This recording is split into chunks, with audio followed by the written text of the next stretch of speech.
Starting with the name of Allah Almighty, who is the master of the day of judgment, and a bundle of truth, Islam, and beloved Prophet Muhammad sallallahu alaihi wasallam. Dear students, exercise 4, question number 19, और हमने इसको simplify करना है students. इसमें different expressions given है, हम उनकी factorisation करेंगे. तो अगर आप ये फर्स्ट न्यूमरेटर को देखें तो हमने -2 के स्टूडेंट्स फैक्टर बनाने हैं कि हमारे पास 1 आए. तो -2 के फैक्टर 1 मल्टीप्लाई बाय 2 बनेंगे. 1 को हम माइनस ले लेंगे, 2 को हम प्लस ले लेंगे. इन दोनों को मल्टीप्लाई करेंगे तो -2 और इन दोनों को सम अप करेंगे तो +1 आ जाएगा. तो हम इसको लिखेंगे स्टूडेंट्स इक्वल लगाकर x² + 2x - x - 2 और डिनोमिनेटर में स्टूडेंट्स ये -20 है. -20 के जब हम फैक्टर बनाएंगे तो वो आएगा 4 मल्टीप्लाई बाय 5. 5 को ले लें माइनस, 4 को प्लस, इन दोनों को मल्टीप्लाई करेंगे तो -20 और सम अप करेंगे तो -1 आएगा जो हमारी रिक्वायरमेंट है. तो हम इसको लिख लेंगे x² + 4x - 5x - 20 multiply by इसमें स्टूडेंट्स हमने 4 के फैक्टर बनाने हैं कि 5 आए तो वो 4 1 जार 4 आएगा, मल्टीप्लाई करेंगे तो 4 आएगा, प्लस करेंगे तो 5 आ जाएगा. तो इसको स्टूडेंट्स हम लिखेंगे x² + x + 4x + 4 divided by, यहाँ से डिनोमिनेटर में से हम जस्ट x कॉमन ले लेंगे और बाकी बच जाएगा x - 1 डिवाइडेड बाय. इसकी भी हमने स्टूडेंट्स फैक्टराइजेशन करनी है कि हमने 2 के फैक्टर बनाने हैं कि उनको मल्टीप्लाई किया जाए तो 2 आए. और ये बाहर आ गया जी आइसक्रीम वाला, आप उसकी आवाज़ को भी इंजॉय करें. तो 2 के फैक्टर हम स्टूडेंट्स 1 मल्टीप्लाई बाय 2 ही बनाएंगे, उनको प्लस करेंगे तो 3 आ जाएगा. तो इसको हम लिखेंगे x² + x + 2x + 2 और डिनोमिनेटर में स्टूडेंट्स -15 के हमने फैक्टर बनाने हैं 2 लाने के लिए. तो 3 मल्टीप्लाई बाय 5, 5 को माइनस ले लें, 3 को प्लस ले लें, मल्टीप्लाई करेंगे तो -15 और सम अप करेंगे तो -2. तो ये आ जाएगा स्टूडेंट्स x² + 3x - 5x - 15 और ये ऑलरेडी फैक्टर फॉर्म में है x + 3/x². इसकी हम फैक्टराइजेशन नहीं कर सकते. अब स्टूडेंट्स फर्स्ट 2 टर्म में से कॉमन आएगा x और बाकी बच जाएगा x + 2 और लास्ट 2 टर्म में से -1 कॉमन आएगा और जब हम माइनस कॉमन लेते हैं तो बाकी साइन होंगे चेंज. तो ये बाकी बच जाएगा x + 2. डिनोमिनेटर में से हम x कॉमन लेंगे तो बाकी आएगा x + 4. लास्ट 2 टर्म में से -5 कॉमन लेंगे तो बाकी आ जाएगा x + 4 मल्टीप्लाई बाय. इस एक्सप्रेशन में से फर्स्ट 2 टर्म में से हम x कॉमन लेंगे तो बाकी आएगा x + 1. लास्ट 2 टर्म में से 4 कॉमन ले लेंगे तो बाकी आ जाएगा x + 1 और डिनोमिनेटर में students x × x - 1 divided by. यहाँ से फर्स्ट 2 टर्म में से हम x कॉमन लेंगे और बाकी आ जाएगा x + 1. लास्ट 2 टर्म में से 2 कॉमन लेंगे और बाकी आएगा x + 1 और डिनोमिनेटर की फर्स्ट 2 टर्म में से हम x कॉमन लेंगे तो बाकी आ जाएगा स्टूडेंट्स x + 3 और लास्ट 2 टर्म में से -5 कॉमन लेंगे और बाकी आ जाएगा स्टूडेंट्स x + 3 और ये दोनों टर्म्स जो हैं वो एज इट इज़ आ जाएंगी x + 3/x².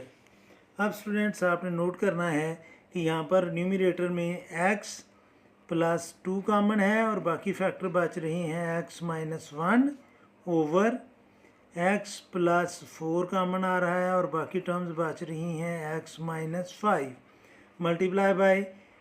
इस न्यूमरेटर में x + 1 कॉमन आ रहा है और बाकी आ रहा है students x + 4 over x × x - 1 divided by.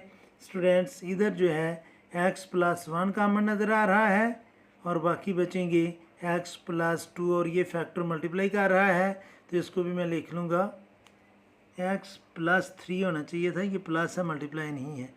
x + 3 और डिनोमिनेटर में स्टूडेंट्स अगर आप देखें तो x + 3 कॉमन आ रहा है और बाकी बच रहा है x - 5 और ये x² से मल्टीप्लाई कर रहा है तो आगे मैं लिख लूँगा इधर x². ये इसलिए मैंने इनको इकट्ठा मल्टीप्लाई करके लिख लिया क्योंकि अभी यहाँ पर हमने इसको रेसिप्रोकल करना है। अब स्टूडेंट्स जो फैक्टर हमारे इधर कैंसिल होते हैं उन्हें हम कैंसिल कर लेंगे। x + 4 से कॉमन होगा, कैंसिल होगा, और x - 1 से कैंसिल होगा, और बाकी हमारे पास जो टर्म बचेंगी वो होंगी स्टूडेंट्स x + 2 इंटू ये मल्टीप्लाई कर रहा है तो मैं इसको इकट्ठे ही लिख लेने लगा हूँ, x + 1, और डिनोमिनेटर में स्टूडेंट्स हमारे पास बच रहा है x - 5 इंटू ये वाला x, और इसको जब हम डिवीजन को मल्टीप्लाई में चेंज करेंगे तो ये आ जाएगा students x² into x + 3 into x - 5। Reciprocal का मतलब है कि डिनोमिनेटर को न्यूमरेटर में और न्यूमरेटर को डिनोमिनेटर में। बस यहाँ पर हम इसे कैंसिल भी कर सकते थे, चलें अभी आगे करेंगे, और ये आ जाएगा x + 1 into x + 2 into x + 3। अब स्टूडेंट्स x + 1 और x + 1 कैंसिल होगा, x - 5 और x - 5 कैंसिल होगा, x + 2 और x + 2 कैंसिल होगा, x + 3 और x + 3 कैंसिल होगा, और ये x जब इस x² से कैंसिल होगा तो बाकी इसकी पावर बच जाएगी x⁻1, और ये स्टूडेंट्स हमारा आंसर है। अब इसका जो सेकंड पार्ट है स्टूडेंट्स हम वो सॉल्व करेंगे, और सेकंड पार्ट में हमें 3 फ्रैक्शंस दिए हुए हैं, आपने बड़े गौर से देखना है। 1/x + 1, और नेक्स्ट -1/x + 1 इंटू x + 2, और जो हमारा तीसरा फ्रैक्शन है वो है 1/x + 1 into x + 2 into x + 3। तो अब स्टूडेंट्स ये 3 हमारे पास फ्रैक्शन है, हम इनके एलसीएम लेंगे, ऑलरेडी फैक्टर फॉर्म में है ये, तो x + 1 और x + 1 कॉमन है तो हम इधर लिख लेंगे x + 1, x + 2 और x + 2 इन दो में कॉमन है तो x + 2 भी लिख लेंगे, और तीसरा स्टूडेंट्स x + 3। अब ये हमारा एलसीएम है। एलसीएम को जब हम इस डिनोमिनेटर से डिवाइड करेंगे तो ये फर्स्ट फैक्टर कैंसिल होगा, बाकी ये दोनों बचेंगे, उसको हमने 1 से मल्टीप्लाई करना है, तो ये आ जाएगा 1 into x + 2 into x + 3 minus, अब एलसीएम को इस डिनोमिनेटर से कैंसिल करेंगे तो ये फर्स्ट दोनों फैक्टर कैंसिल होंगे, और बाकी आ जाएगा न्यूमरेटर है इसका 1, तो इसको हम लिखेंगे 1 इंटू x + 3, और लास्ट डिनोमिनेटर इन सारे फैक्टर को कैंसिल कर देगा, और बाकी हमारे पास बचेगा जस्ट 1। अब स्टूडेंट्स हमने इसको सिंप्लीफाई करना है, तो हम पहले इनको मल्टीप्लाई कर लेते हैं। 1 से मल्टीप्लाई करने से कोई फ़र्क नहीं पड़ेगा, तो x को x से मल्टीप्लाई किया तो ये आएगा x² + 3x + 2x + 6, तो 2 3 are 6, -x -3 और +1 ये वाला स्टूडेंट्स ओवर ये तीनों फैक्टर एज इट इज़ आ जाएंगे, x + 1 into x + 2 into x + 3। अब स्टूडेंट्स आपने नोट करना है कि एक हमारे पास है इधर x², उसको हम एज इट इज़ लिखेंगे, x² 3x + 2x 5x में से ये x माइनस किया तो बाकी स्टूडेंट्स हमारे पास बचेगा +4x, और 6 + 1 7 में से जब हम 3 को माइनस करेंगे तो बाकी आ जाएगा +4 over x + 1 into x + 2 into x + 3। अब स्टूडेंट्स ये जो न्यूमरेटर है इसकी हम फैक्टराइजेशन साइड पर कर लेते हैं ताकि हमें बार बार ना लिखना पड़े। तो x² को हम चेंज करेंगे a² में, 4 को हम चेंज करेंगे b² में, और सेंटर में आ जाएगा +2ab 4x, और यहाँ पर भी 4x है तो ये हमारा फार्मूला बन जाएगा x + 2 होल स्क्वायर।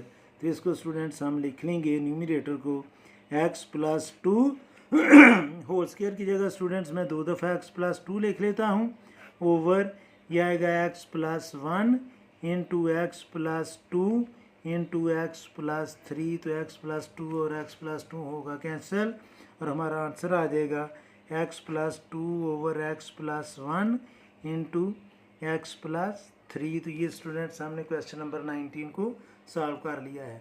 उम्मीद है कि आपको इस क्वेश्चन की समझ आ गई होगी। फिर भी अगर कोई कन्फ्यूजन हुई तो आप कमेंट बॉक्स में ज़रूर कमेंट्स कीजिएगा, कोशिश करूँगा कि जल्द से जल्द आपको रिप्लाई करूँ। और आखिर में हमेशा की तरह अल्लाह से दुआ करूँगा कि आप सब हमेशा खुश रहें, और ज़िंदगी के हर मैदान में कामयाब हूँ। आमीन। अल्लाह हाफिज़।